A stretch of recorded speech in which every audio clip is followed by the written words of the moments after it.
I didn't understand why an intelligent animal would have made the decision to bite the hand that feeds it, basically. So I started peeling back the onion and was shocked by what I learned.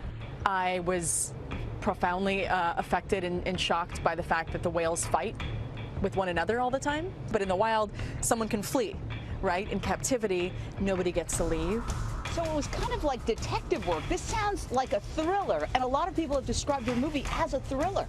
You know, with each new truth that I found out, there was another shocking revelation just sitting right behind it.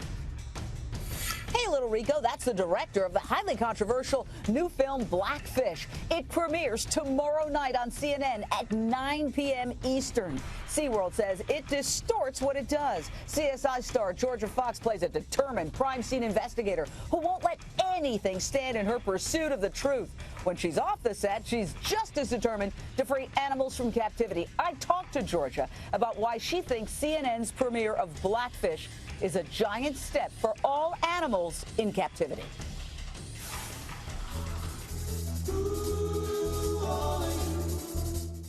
Jorja Fox, you play Sarah Seidel on CSI, and you do such a great job of investigating. And this movie, Blackfish, the director describes it as an investigation into what lies below the surface. Do you relate to that?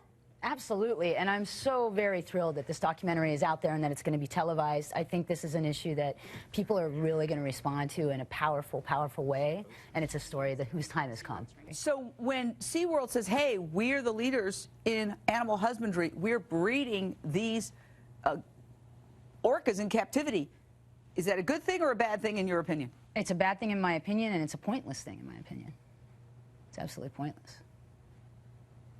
These animals live really long lives, some of them. And if they're lucky, they live shorter lives. Because a life in captivity for a wild marine mammal is a life of suffering and misery and loneliness and goes against every innate desire that they have. They had aircraft, they had spotters, they had speedboats, they had bombs they were throwing in the water. But the orcas had been caught before, and they knew what was going on. A good number of these captive orcas and killer whales were rounded up at a certain time in history.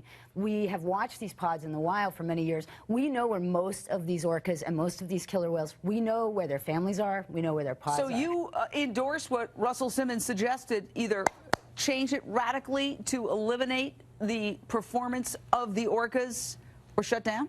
Yeah, I think the future that we're looking at, if these animals can't be released into the wild, then we can do much better by them. I'm talking about sanctuaries, I'm talking about ecological preserves, marine preserves, where these animals can live out their lives in somewhat more of a normal way.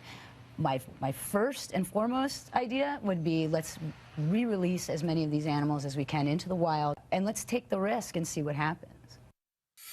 Tomorrow, we're going to tell you why Real Housewives of Miami star Adriana De Mora went naked for PETA to showcase what she calls the plight of orcas in captivity. So I kind of took my clothes off. Not kind, like did it. I just couldn't get out of it. I couldn't wait to get out of that tub, you know, after just less than 3 hours in the tub. Sometimes people think there's a romance to it, or being in the tub is fine, yeah, but try to live in it for a long time, and it's not comfortable at all.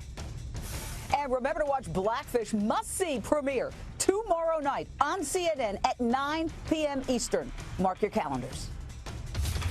When you look into their eyes, somebody's looking back.